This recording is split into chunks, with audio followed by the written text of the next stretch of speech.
Hello and welcome to Let's Get Prepared. I'm Catherine and today we're going to talk about food. So if we had to shelter in place, food is something we'd want to have on hand.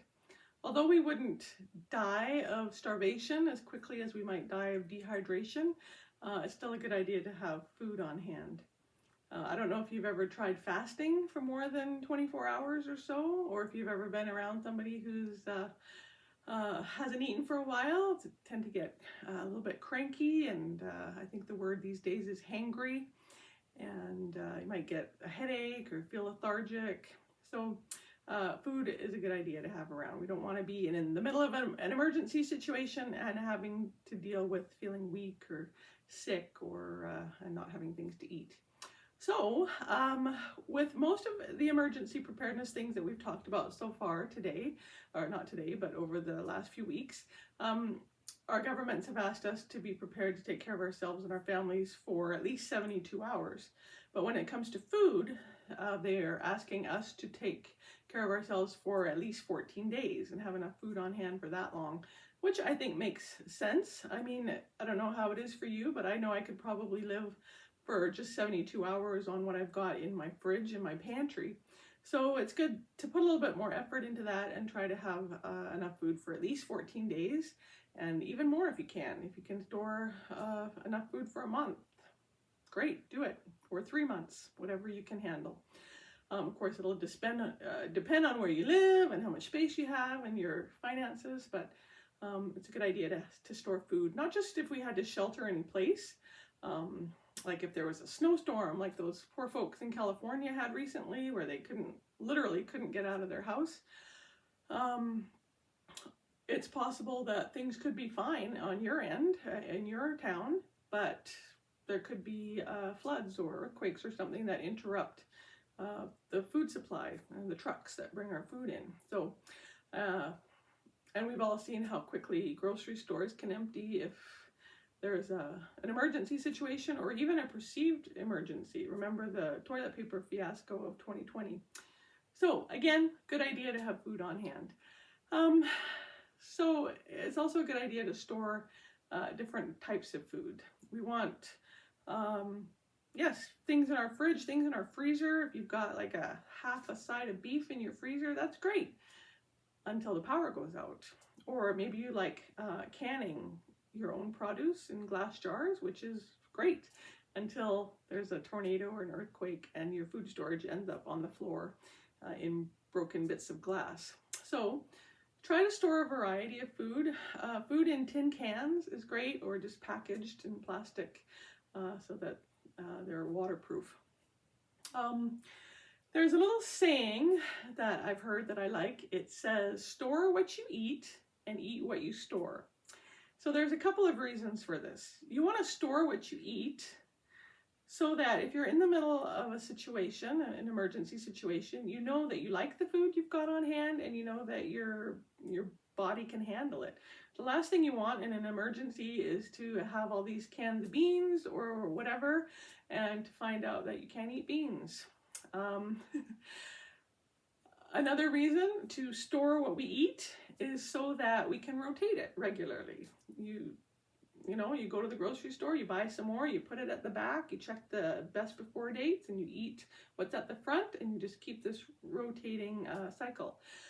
And then store what you eat, and then eat what you store. As I just mentioned, you're going to be eating what you've got. The neat thing about storing food is that it's never going to go to waste if you do this, if you eat what you store. It's not going to be wasted money if you have to move sometime and you just don't buy groceries for a month and just eat all the stuff you've got stored. If you store canned foods, don't forget to make sure you've got a can opener on hand.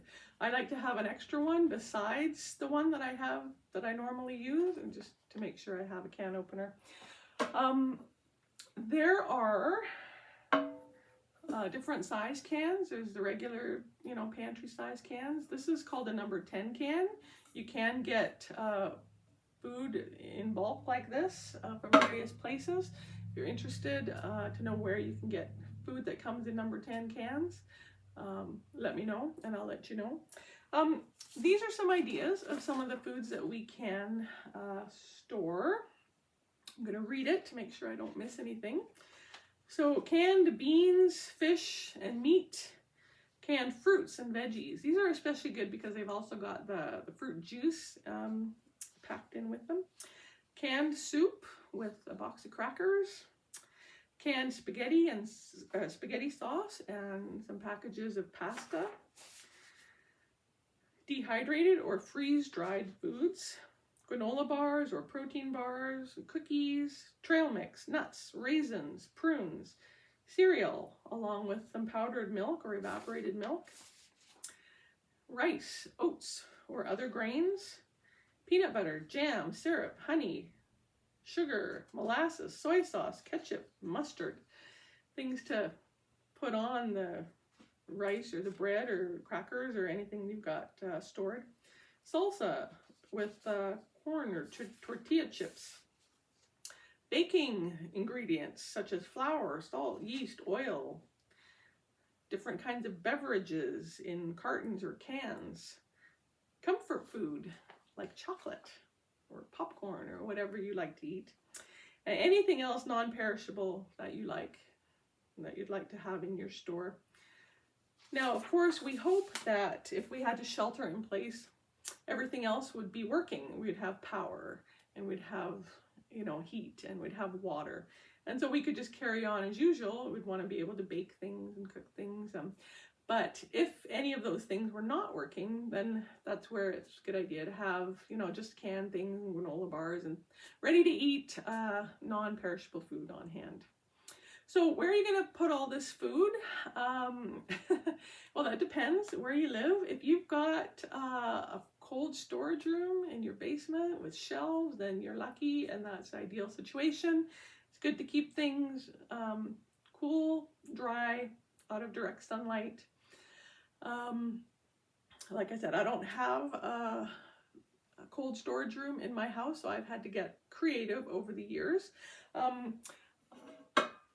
I have a room in my basement that's a little bit bigger than some of the other bedrooms, and so whichever my kid sleeps in that room knows that they get these white cupboards in their room, which they don't really mind. They just put their stuffies on top of it and they just kind of ignore it. But that's where I keep my overflow food.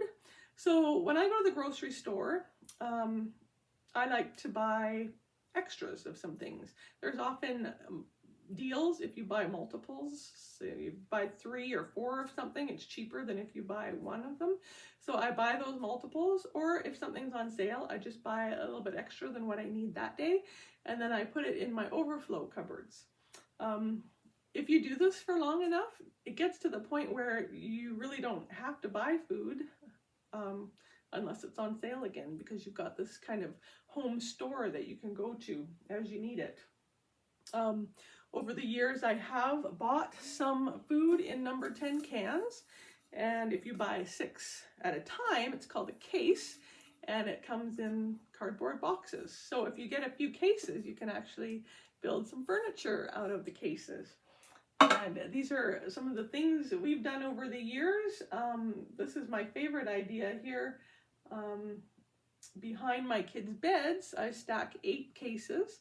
They cover it with a blanket, and then they put their stuffies on top, and you don't even really know they're there. It's actually really convenient because you don't have to move all the stuffies when you're making the bed.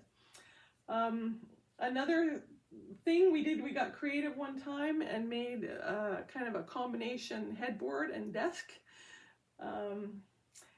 Another time we made a little vanity station. One of my kids sewed some cloth covers to cover the boxes, and we just put a piece of wood on the top and they used it as a vanity. And other times we've just kind of shoved some boxes under a desk.